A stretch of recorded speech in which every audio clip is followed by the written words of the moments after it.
So like one of the first questions would be is like, what was the catalyst? Like, how old were you when you first had like that first spark of, hey, I would like to pursue this photography thing. I want to go do this filmmaking thing. Like, what age were you? Where were you on the planet that just sparked that within you? So a lot of the stuff that happened with me getting into photography and filmmaking happened from a very early age. When I was growing up, I'm like, oh, I want to be a velociraptor when I grow up. Nope, can't do that. Oh, I want to be a Jedi. Nope, can't be that. Oh, I want to be a Power Ranger. Nope, can't be that. What do all these things have in common? Oh, filmmaking. So one of my very first introductions to filmmaking in general was I was going to the library and I checked out a VHS for the making of Jurassic Park. And being able to sit down and watch that all the way through gave me a very big insight into, man, this would be really cool if I could be a filmmaker. And I also had a horrible speech impediment when I was little, so I would stutter, I would lisp, I would not be able to have a very good conversation with anybody because when I got excited, I would motor mouth and I would just spew out, what did you say? Kind of sentences. And I found that anytime I could take a photograph and I could show someone exactly what I meant, they could see that. So then I could tell a story through my photos. And Nice. it really started becoming more professional about senior year of high school. And my very first job I ever had was I was doing varsity, girls soccer, and I was a videographer for that. So I got to go ahead and do that as my very first job, and then worked for freelance, DJ companies doing their video there. Worked over at Saguaro National Park and got to do video for them for a while. Now I'm going over and making internal videos for Amazon, and it all started with being able to convey the thoughts that I had in my head and let people know this is what I have in my head. And I found out, back in 2013 when I finally started getting more into professional cosplay shoots, I would take my camera around to different conventions, just take photographs because I thought, hey, other fellow cosplayers are cool. Wow, these are really good. Do you do photo shoots? Wait, like pay me to take your photo? And that's how it all got I into this. I'm love like, it. this is a fantastic way for me to go ahead and branch out, not only be able to show people the eye that I have, but have people, financially support doing what I love. So that's how all this really came into being was I started just randomly taking my camera to cons and people started liking my stuff. Then I started investing in more equipment, more lenses, more cameras. And I've always wanted to show the world kind of what my eye sees. And that's what, when I grow up, I want to be a, cinematographer for a major motion picture company, maybe win an Nice. award. Who knows? That's very nice. Hey, and that's an achievable goal, flat out. I mean, I tell most people like if you have a dream or a goal, just go for it. Like never think that there's something that's going to hinder you in any way, or like in your case, you actually had something that you thought was like a thing that was going to hinder you in some way, but because of what you're doing, it's like you could take that imagery that's in your mind and put it out there and let someone see it without you actually explaining. It's like they could just see and be like, "Oh, Like the that's what very you're first talking time we about." went ahead and took a photo together, your jaw dropped like, oh, damn. I think was your first word It that was I heard great. out. Like I was very fortunate. Like this is another reason why I wanted to do stuff like this. Is all the people that I meet that have been a profound effect that made a profound effect on me throughout these few years that I've actually attained the ability to do something cosplay, then go visit an actual con and meet awesome people like you. Like I really want to convey another way of saying thank you, but by also like sharing all these beautiful things with everybody else that I can. It's like one of those things like, yeah, I wouldn't mind sitting down and talking to that one friend, tell him about that experience I had with the one photographer. It's like, oh yeah, he's awesome, and then the beard is rocking, dude. But it's like I don't want just one. I want everybody to know. And then on top of that, it's like the more people that know you, the more you might get more business. And that's like I'm one of those people like I love sharing spotlight wherever I can. So like if you're right there, you happen to be beside me. It's like we're sharing that spotlight. I don't care, you know. And then sometimes I push more spotlight on someone else, anyways, because I don't want to be like a hog myself or anything. So it's like this is just it's like a dream come true that I've been actually able to have the few people that I've had so far in this little journey of mine on trying to do podcasts and stuff like that. Because part of the podcast would be also educational, informational, helpful in any way. Like right now, whatever information you supply throughout your story of your journey at any point can help someone else, like at least one person. I think I did a good job. You know, this is what I want to achieve. And No, it sounds like a great idea. yeah, I mean, what better person than you? That's the other thing. It's like there's so many people I've met, but you were one of the first eye catching, and the vibes were there. And that's one of the things I want to promote to people out there is like, not all photographers are for everyone, of course. I mean, it's just like Not any everybody cup of is tea. charismatic, and there Yeah. are photographers who go there because they want to be behind the lens and they don't want to have their presence be known. And on the opposite end of the spectrum, you have me where I both cosplay and do photography at the same time. So I have the duality of, hey, this would be great if I go ahead and get photos of my cosplay, but I'm taking photographs of other people right now. So it's covers so trying to do both at the same time. You also have to make sure that people who are extroverted like myself can go out and meet people, where there are some people who go to cons to be extroverted, where they are normally very introverted themselves, so they use that as getting out of their shell. This is me just going into my environment. Right. Which is great though because you have that draw. So someone that would be an introvert can automatically feel the comfort of being able to speak with you and work with you, and that's probably one of the best aspects that I felt right off the back when I first met you. And of course, I was on cloud nine for that Sunday when the one guy Mark When was all like, X-Men "Hey, came can you together, come yeah. around?" And I'm like, "What do you mean you're doing a photograph?" And I just to be part of that was like a dream come true kind of thing that I didn't even dream yet. You know, it's like here's a bucket list thing that I didn't even know I had, and it was great. I mean, it was just great. So with some of the stuff that you've been doing lately, like when it comes to equipment, like how long did it take you? Like, did it take you much in the very beginning? Was it kind of harsh on like the type of equipment you had off the back to try to get off the ground? Was it still? I guess the best way I could say it was it still mostly achievable in a hey, this is my basic job, I'm paying bills, but I could still achieve getting these particular items to at least start getting into this, at least start getting into some film and like So for me, my equipment that I very first started off with was like handy cams and things with like DV tape. It didn't really go much because, it wasn't the immediate satisfaction people had that, because with that kind of equipment, you need a lot of different things for transferring equipment and all that kind of stuff. My senior year of high school, I was able to be, gifted for graduation the Canon T3 Rebel. And that's how I started all of my photography, was, that very simple camera. Once I got that, and I basically pushed it to the limits of what it could do, because with the T3 and anything that doesn't have an eye, you're not able to really lock in exactly what you need for video. And for a filmmaker, I needed something that was able to go ahead and work on both sides of the spectrum. So I have my Canon Rebel T5i, which is what I've been shooting the majority of the shots that I do.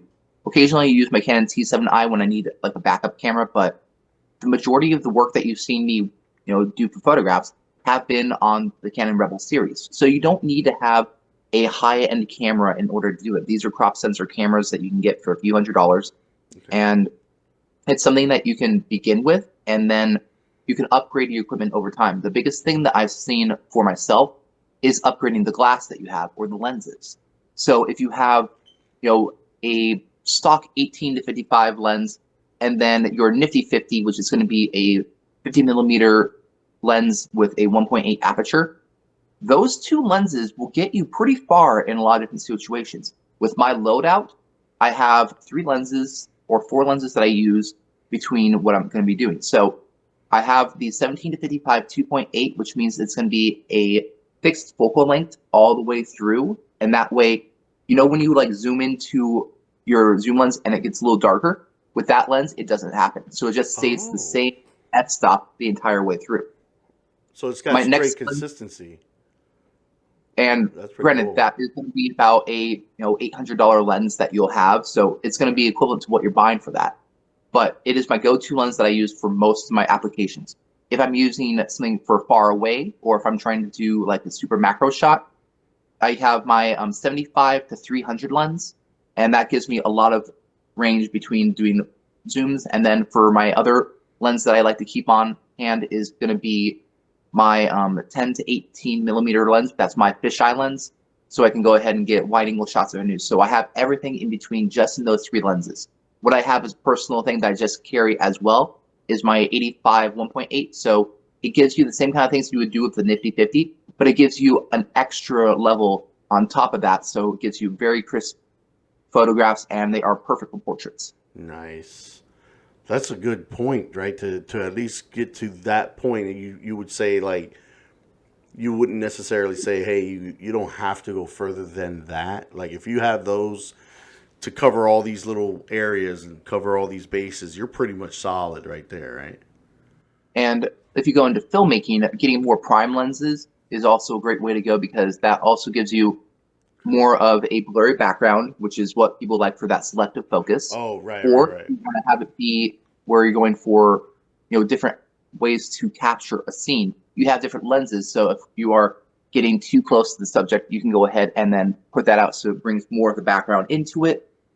A lot of different things. So then for prime lenses, I always recommend getting like a 35, a 50, and then 85. Those are really good lenses to get just for prime lenses. Occasionally you can get them, but with all this said, I probably invested several $1,000s in equipment just getting that and getting up to that point. Right. Starting off, you can get a lot of the work that I do with a regular stock lens for an 18 to 55, and you can get that with the stock body of a Canon Rebel. So right. It'll be a few $100s to get started off in that respect, but you can also take a wonderful amount of different photographs just with point and shoot cameras as well. So right. Depending on what style you're going for, mine specifically is also around my speed lights. So if you also have speed lights with you, that's going to be the next level that you do, because you're working with just ambient light, but then you control the light with the light stands that you saw me carrying around. Right, exactly. Right. Now, when it comes to, like, if you had to say, I guess we'll put it percentage-wise, how much percentage is this is just because of my equipment, I can achieve this kind of, photo, but then you need X amount of percentage is the actual program and editing? Like, do you say it's more of like 80% camera equipment, 20% editing, or maybe 10% editing, so 90% camera? For myself, I like to go and do most things in camera. So if I'm going to take a shot, I want it to be good, as I showed you just in camera. That's what I want the look to look like. I don't need to have crazy editing that I'm doing afterwards. Most of the editing that you've seen on me for most photographs when I was doing my live streams, it's like less than a minute of editing to get what I needed to, because I already captured the light that I wanted it to. Right. Having a background in photography or filmmaking and understanding the triangle of a photograph, because there is ISO, shutter speed, and aperture. With those three things, you can make any photograph happen, but you have to understand the context of what you're doing. So if you were to do a photograph without, my selective lighting, you'd have to accumulate, okay, so inside of here is probably about 800 ISO. Maybe if I shot it at, 3F to give that focal length, and then about, 1/60th of a shutter speed, I probably could capture me as I am right now. But when you look at darker situations where you want that selective lighting, you have to cancel out all that lighting to bring the settings down lower, so that way you're exposing for the lights themselves. Yeah, that's like, I remember my favorite one you were showing also involved lightsabers.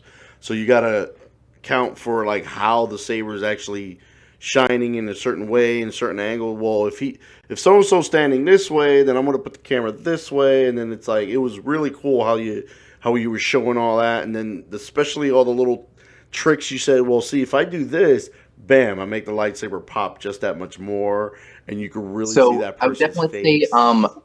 it's like an 80-20 ratio if you're going for what you're going to shoot as compared to what you're going to edit. Now, it also depends Right. on what type of editing you're going to do. If you're just trying to do corrective stuff like what I do, Hmm. editing is barely an issue. But if you're going for very stylized things where, oh, I'm going to shoot all these people individually and then composite them into a photograph, then it becomes like the flip side where it doesn't really matter how the photograph is taken when you take it at the time, because you're going to be taking it into Photoshop and you're going to spruce it up and, Right. airbrush it and all that kind of stuff. Like any type of So, background adjustments as well, something like that too. Like say where again? you change the background, like that would be in Yeah. that And then you have to process. like do a background replacement and all that kind of stuff. So yes, Right. then that's far more labor intensive. So if I make like a poster edits are going to be the initial photograph that I take of the person. You still want it to be a good photograph. And Right. then you just cut and paste these people into it and then you composite it all together. That then flips the table around to where you're going to be doing a little bit of the photography, but then the rest of it's going to be transitioned into all the editing time for the poster. Right. So out of all these different types, which is the one that you're mostly dealing with most of the time? So like when it comes to cons, you're just doing a little bit of correction, and that's pretty much it for those, right? When Correct. it comes And to occasionally composite, I'll what do were some of composite. those? Composites that I've done have been for a few of the different trailers that I've made, or people who I've wanted to have for short film posters. Those I'll put a little bit more editing because then you have to go in and like tweak the background, adjust the character, resize them, go ahead and feather out the edges so that way it's just them. There's a whole variety of things that go into that Right. for making a multi-layered project. Now, granted, they're a lot of fun, but in the same turn, you have to know that's going to be more the time aspect that you'll do for posters as compared to doing it for Right. just Right. con coverage. Again, I'll spend a minute or less on a photograph to just tweak the lighting so that way it's proper lighting now, because you can get it pretty close on the day of con, but if you just want to tweak, have it be a little brighter here, or you want the background to be a little darker and just switch those settings around, it makes it easy to do it that way too. Right. Right. Right. Exactly. When it comes to some of those like films that you've done, what are some of the type of project? I don't know if you're allowed to say what type of things you've done or whatever. I mean, are some of them on the baseline of like just passion project? Was it some of them just dealing with a friend, or was it like also something that'll? Well, oh, actually, that'll be a good question. Are most of these things in a portfolio that you can actually present? So, like, if you were to get with the company to start working with, like, that'll help too, right? So for the majority of the works that I have done as far as video projects goes, most of them have been either client-based commissions or passion projects here and there. Most recently, I just finished and released the trailer for my Last of Us Precipice short fan film. Oh, It's going to be nice. about 5 to 7 minutes long, but that one is a passion project that I got about 10 people all together with. We had Taylor Felicity, who came all the way from LA. She is an actress and one of the lead singers in the band Hey King. So she went ahead and came down and helped volunteer her time for doing that project. Nice. Avery King, who is a cosplayer up in Phoenix, she went ahead and came down and was part of that supporting role. And with all these people who have come together for the project, it was a wonderful collaboration to make that into a film that I've had in my head for the last decade. But the last time I tried making the project, it didn't turn out how I wanted it to. So I gave myself time, and now I'm up to the skill level where I can do it, and the shots are turning out fantastic. So I'm looking forward to being able to present that. Um, Backtracking a bit, Uh-huh. for the amount of work that I've done from Syncardia to do a music video for them, I've worked and done promotional works for Princess Saguaro National Park, so I can use all those for my portfolio. Nice. All of my fan films that I've done, a few different music videos. I have a portfolio of all the weddings I've done because I've done over 40 weddings, and I Oh, can use wow. all that in a collaboration to just show this is the portfolio of work that I can do with my camera, and this is how I can make something look for you guys.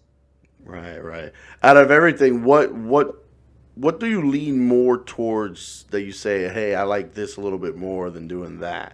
Like, is it mostly Fantasy and filming sci-fi or? are definitely my go-tos of being able to enjoy things that are able to take complex problems in the modern day and then put it into a different time so that way people can enjoy it for the story it's trying to convey without having to worry about the like modern context of what it's going. So if you take, Avatar, that's basically Dances with Wolves but modernized. Right, So you right. take, very complex stories and are able to make them so that way they are digestible for everybody to enjoy and gives you a more subjective opinion instead of an objective opinion. Right, because that's the type of person I am. Like, I know how certain individuals will be like, "Well, so and so said they didn't like it," or such and such a person was like, "Man, I'm one of those people. I like to sit down and just let the film tell its story, take me into its world, let me learn who I'm following, who I'm hating, or etc." You know what I mean? Let the film dictate that for me, because there's other things that it's sad that it lands that way when it comes to like films in general. Like people were like, "Oh, I don't care for this movie because X, Y, and Z."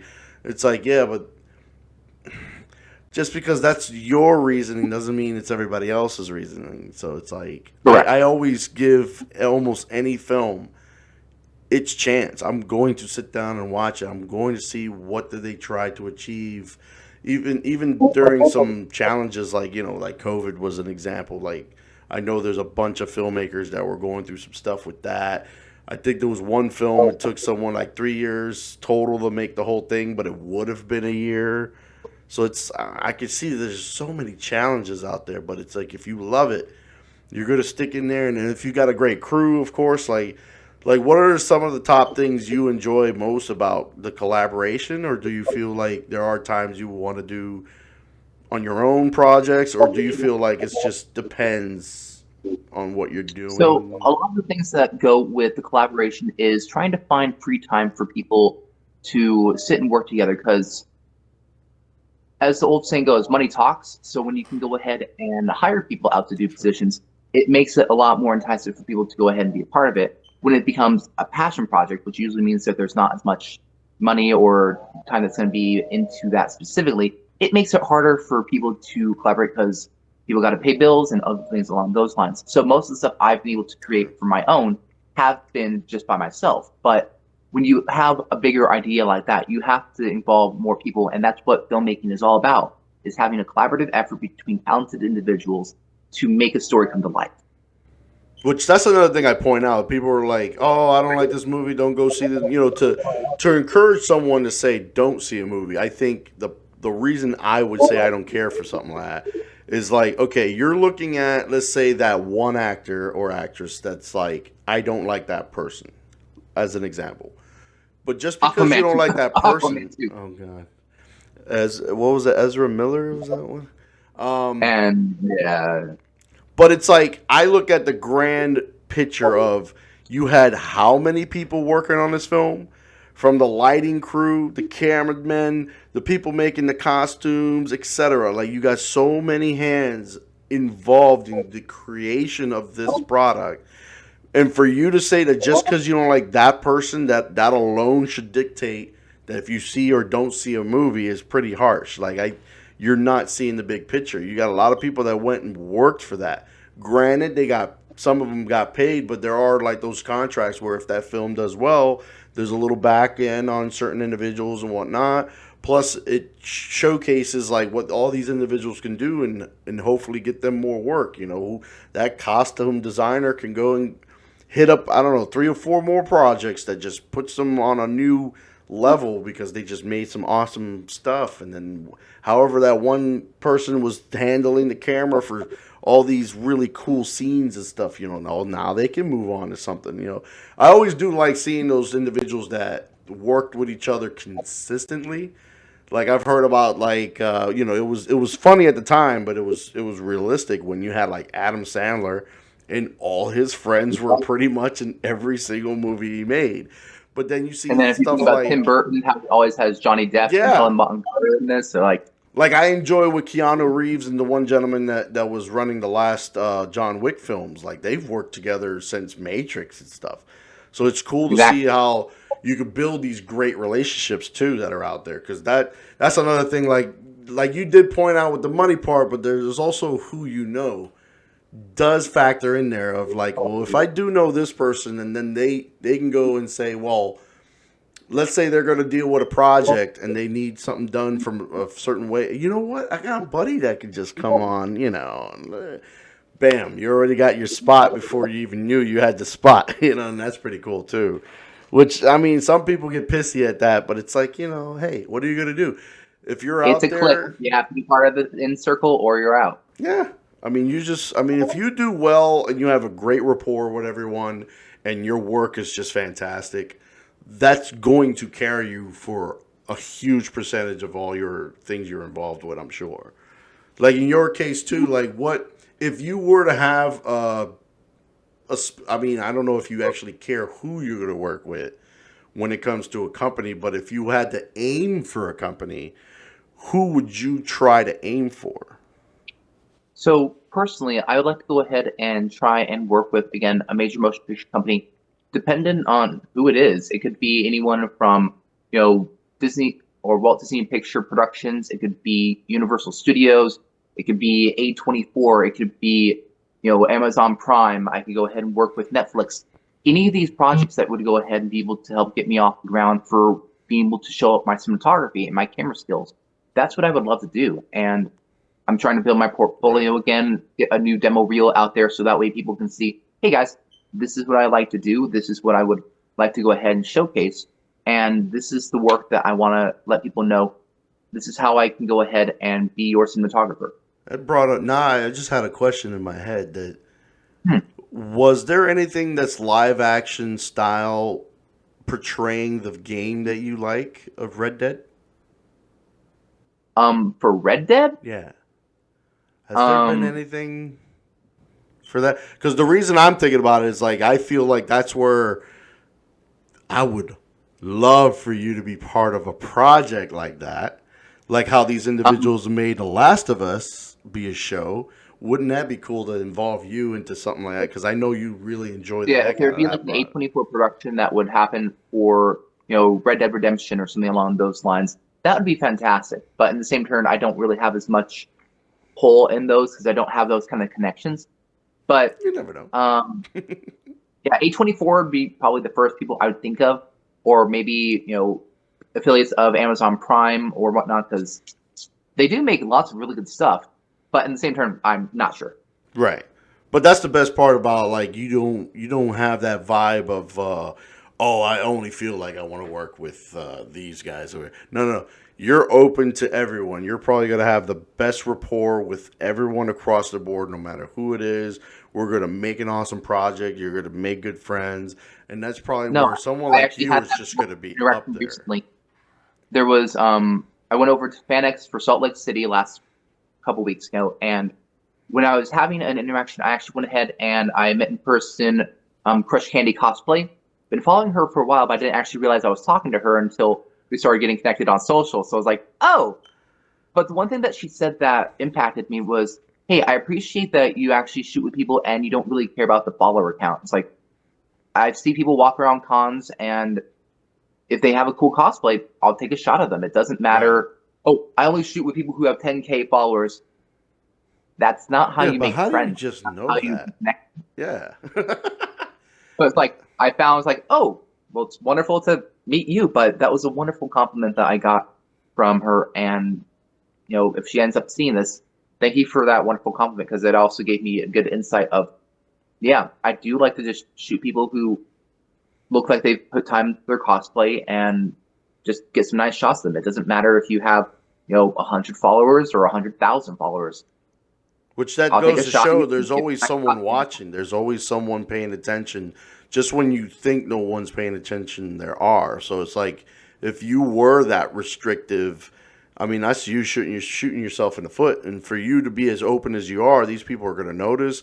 They're going to say you are a rarity, and they would want to probably approach you just for the fact of that. Like here's this person that's just open and flat out capable of dealing with anyone, no matter what. that is a cool vibe we just need, because that alone makes everybody else chill. Everybody else can bring now more comfort to the environment to bring a better product together. Because that's another thing. Like if there's tension and stuff, I'm sure there's certain things that just it's gonna fall at the wayside on productivity and quality and whatnot. So it's like it's really cool that you have this vibe because they're paying attention. Like she brought it, she's paying attention. So it's like it's really cool to just be cool. Like me, I try my best to just be open with everyone. I don't care whatever is going on in this current day and age. It's like I talk to that individual. I don't use that individual to dictate what I'm going to feel like for another individual. Everybody's like a clean slate for each person I meet. So they'll. And I even made that post for when I was going to FanX because I was part of their cosplay page. Hey guys, if you end up seeing me, just go ahead and stop me, and I'll give you a picture. Right. I had a few people who actually did. It's like, hey, aren't you that guy who was posting on the page? Like, yep, that's me. Did you want a shot then? Now, granted, I was either like moving in between places, and when I had time in between my scheduled shoots, I'm like, yeah, I can do that. Right. When you have people who are like obviously in the middle of a shoot, that's not when you ask. You wait for the person to like take a time apart. So like, okay, then I can. But when I guess that's one thing that I do have as being a pet peeve for being a photographer. If you demand that I take your photograph, that's when I'm like, oh my. How many of those have you experienced that? Like you in the last year, maybe about a dozen people. So it's not often, but when you are approaching a photographer, ask with respect, hey, do you mind if you get a photo of my cosplay? And something along those lines. That's able to be of, oh, sure. But if you have, hey, take my picture, is kind of how a lot of people were phrasing it. I'm like, whoa. So hold your horses. And sometimes I'll be like, okay, sure. And I'll take their shot and be like, thanks, here's my card. And then move on, because if they're going to be rude about it. Now, granted, I understand some people have different social interactions and they don't do as well. So yeah, they might be socially awkward and they don't know how to ask kindly. They might just know how to ask for it forcibly, which I can understand. But just PSA, if you're out there, make sure to be kind, because being rude is never really looked at with happy eyes. Which is true. That's where I try to reserve myself, because I've noticed in certain occasions there are, within a group of people at a con, for an example, a good percentage of these individuals, unfortunately, have only really lived a lot of interactions through the internet. And there's certain things that you don't get to experience, unfortunately, through the internet, as you would personally with someone. So I never try to take to heart anything that, even if it comes up as, oh man, that just rubbed me the wrong way, but I'm not going to take it as most that. Most of the time, I'm able to just not worry about it and be like, okay. Right. I stay happy. I stay with a smile. Hey, and that's it. Just move on if we need to move on, and that's it. I try to not to reverberate, like, if there's negativity, I don't try to give that. Like, I meet it with my positivity. That way, maybe they can catch on. Kill them with kindness. Okay, sure. Kill them with kindness. Lord knows I've done that in the customer service field. Like, For those who've never worked in customer service, oh, jeez, you don't understand. Oh, I remember one, he just popped up in my head. This one individual was, he was not happy. He just flat out, like, I'm like, I'm smiling. I'm saying, sir, yes, sir, no, sir. I was the full-fledged, and he still was pissed. And I think he was just pissed on the basis of, I didn't get pissed. He didn't get me pissed. He didn't get me riled up. And I think that's why he was upset. Who are happy those days is that they want to have some type of emotional outburst from the person who's doing it, and they want that argumentative state of mind. But for those of us who don't want to give into that, we're gonna keep going through our day and be like, "Yeah, that guy was a jerk," and move on. Yeah, I mean, that's the one thing too that's helped me in the areas of how to deal with certain things now. Like now that I've dipped my toes, if you will, into this cosplay thing, and I see how certain individuals have approached me. Being in the customer service has given me some tools and some tips and tricks, if you will, to be able to handle like how these individuals are going to approach me. So that way, it's going to be nice and smooth transitions every single time. I'm not gonna be pissed at certain. I mean, yeah, I could.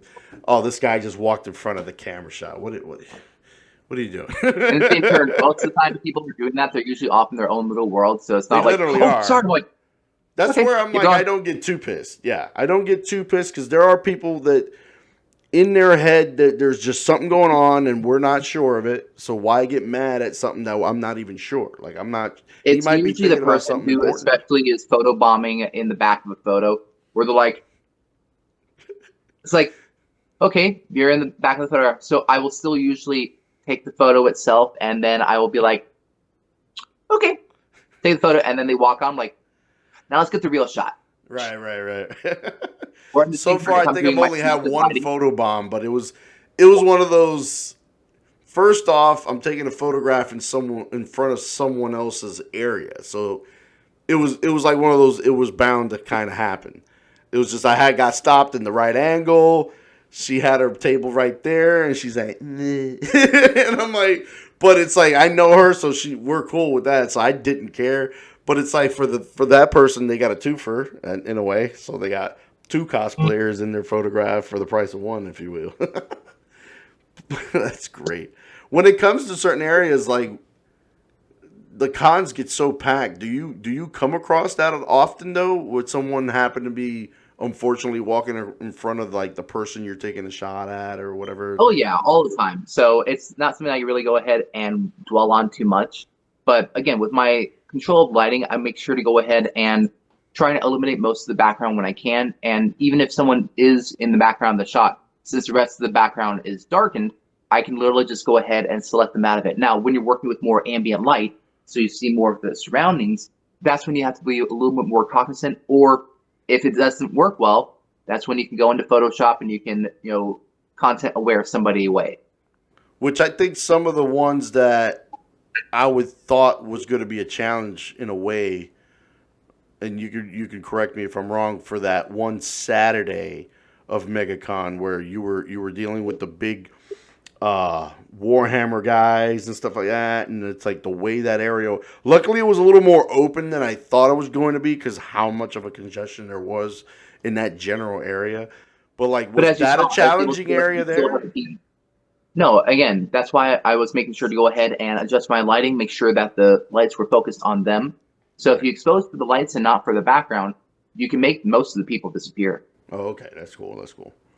So, what are some of the like? If you had to say, what was one of the most challenging things you've come across in photography? Like, was it at a con? Was it at just somewhere outside? Like, what was one of the most challenging things that helped? Like, it was a challenge because maybe it was the first time you were exposed to it, and now you're just happy you came across that because now you know what tactics to I take. guess it really did come in getting introduced to doing speedlight photography because Hmm. Tao Photography over here in Tucson was the one who really introduced me to a lot of the speedlights that I did. So Tao is TAO Photography. Hmm. And he's the gentleman who's, I he took me under his wing because he also works for like Life Touch and whatnot. So he's done photography for a long time. But when I started off with my little, T3, and I was just wandering around taking, ambient lighting hallway shots, or I would use the, front flash every once in a while. It was something that I didn't know how to go ahead and correct. And he's the one who introduced me to speedlights, and that's really how I got into doing my creative selective lighting because he introduced me to doing that. Because for the longest time I had these ambient light shots, and when you have overhead fluorescence, you really can't do much with them. It's okay, but Oh, it's that's very where you unsatisfying. pointed out like that's where you would see like a raccoon eye Correct. situation, unfortunately, right? Because of the So yeah, you way the don't want light. raccoon eyes. Right. Yeah, And that's what most people go ahead and they do when they think about a con hall shot. They think about, oh, I'll go ahead and take a photograph of somebody and I'll use it for socials, but I won't go ahead and actually like use that for prints or anything. But with my shots, people are like, oh, that's a really good light. Heck yeah. Can I get that? So that's the whole aspect of Right. being able to give back to that as well, because hey, you actually make someone look good instead of it being, oh, look at all these people around me and there's just me. Oh, wait, this is just me with awesome lighting. Exactly. That's why it's like I had to get some of your photos. I mean, when you showed me some of those and then the ones from the team, I'm like, I would kick myself so hard if I didn't do that. It was like, I need it. There's someone who just messaged me right now who just said that, and their name is Dean. Damn, man, you seriously have control of your lighting. The photos are fantastic in general, and the thing that jumps out to me is how well they are. You definitely know what you're doing, and you definitely have an eye for it. So I just received that message right now from Dean. So I'm like, thank you, Dean. Yes, that's awesome.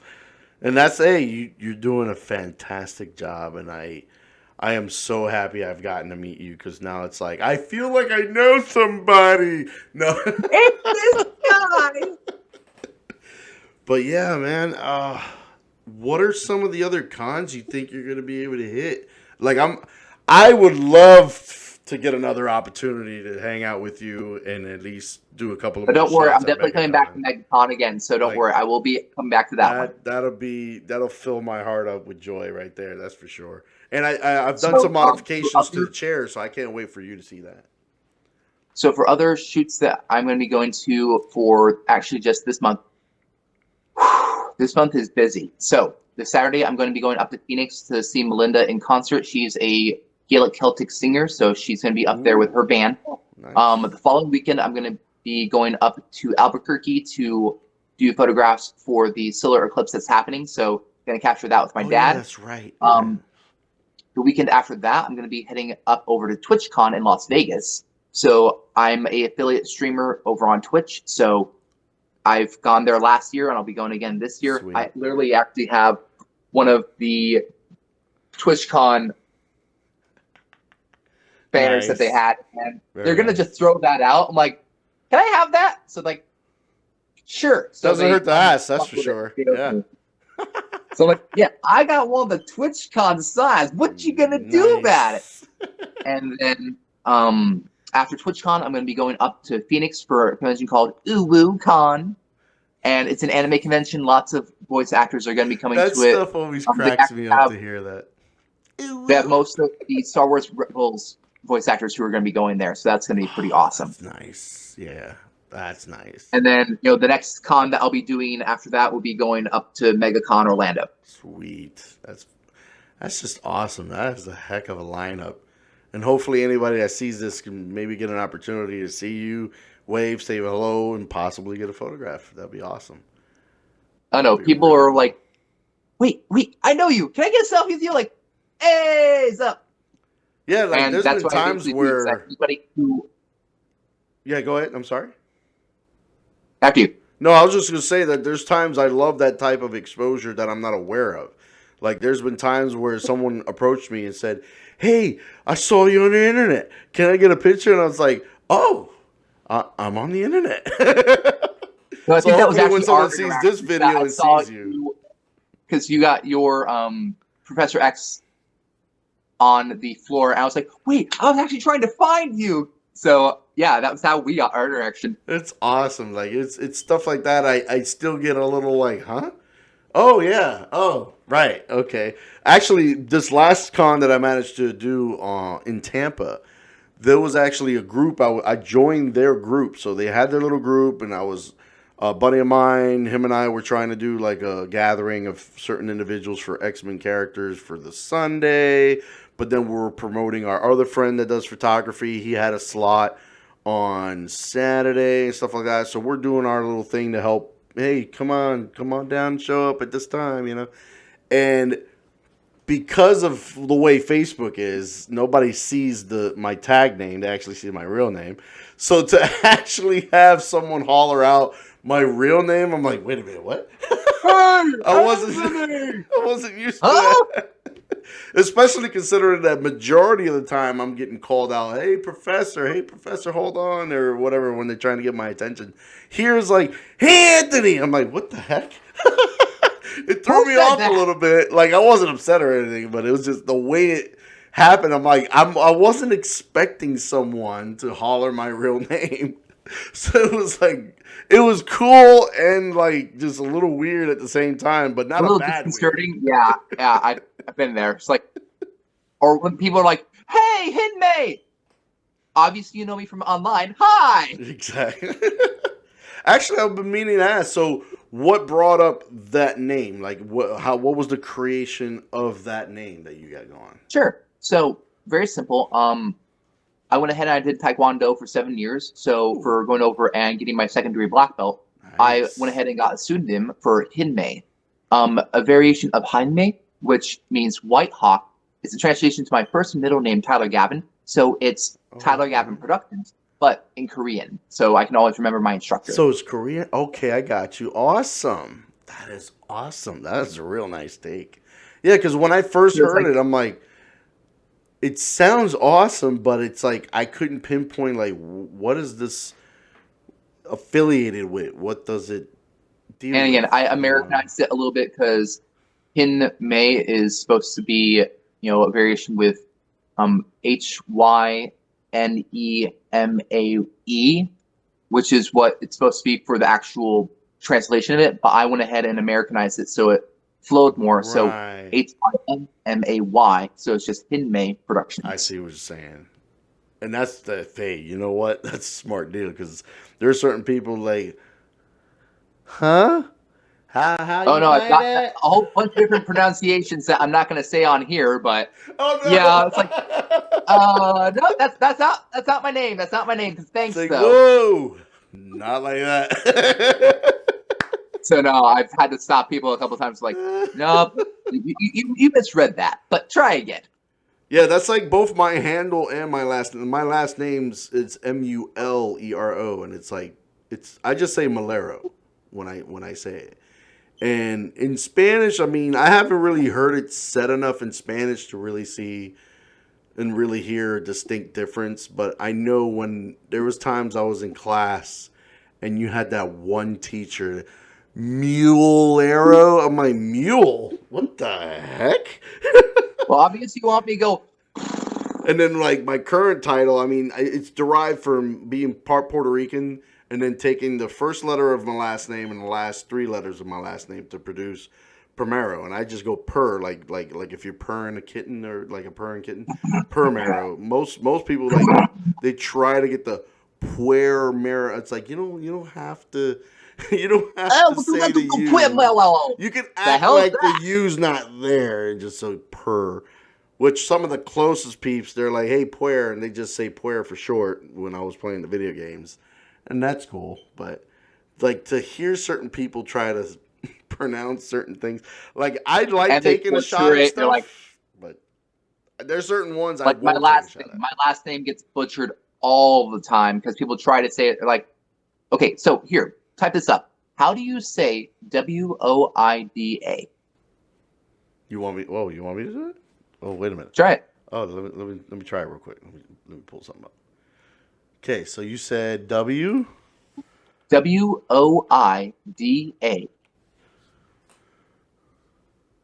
Oh, is that your last name? That's my last name. How I would say it, honestly, to approach it would be like, I would try to say the I is not really pronounced too much, right? Like Wuda? Woida. Oh, again, almost most people butcher it, so.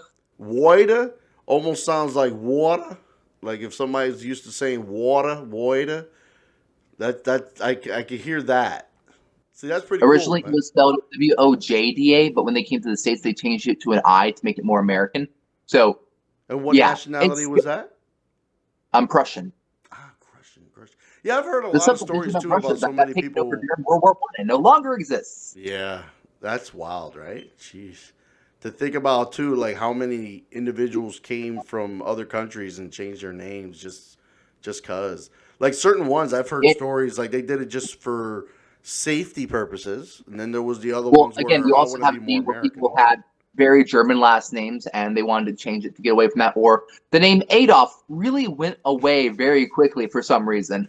Yeah, that one's pretty much non-existent. But yeah, in certain occasions, I'm like, it's cool to try to figure out where you're. Like, I just recently found out with my brother, our last name derives from a certain city, town in Spain, and it's like that would be pretty cool to eventually get that opportunity, maybe to go visit and see that area and see that land. Oh, if you go over You to know, like Milwaukee, there's literally a road called Woida Way. So it's like, hey, it's the Woida Way. no, that is the way. This is the Yo, way. that'll be your own poster right there. I'll just go ahead and like, shink, mine. Well, that reminds me too. Like certain individuals can, like, I guess they donate money, and then they can have a road name or whatever. So you can act like this was yours. You know,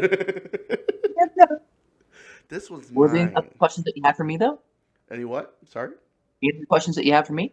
Well, unless we're strict on time, I can let you go. I don't want to push it. You know. I don't know. I was just saying it was about to be noon, so I had another thing I need to go and wrap up as well. Yeah, that's what I'm saying. If you want to go ahead now, we can cut it here because this has been a blast. You covered a lot in a short period of time, and I thank you thoroughly for that time. Welcome, But yeah, Anthony. if you're ready to go, we can leave it at that. And then if you want to hook up later on, we could talk about other things that you would wish, like other passionate things or hobbies that you might actually have outside of this. Like that'd be pretty cool. Oh no, I got plenty of other hobbies. I literally have an entire shelf over there of my other hobbies, but Yeah, like I would free love time to is get not my friend. into all the box. You know, you've had so many box openings and stuff like. Ooh, look at this, and ooh, look at that. I got these stickers, and I'm like, wow, you know, all that stuff looks so cool. And I have another one of those I'll be posting today. You remember Minner, of course. Right. Okay.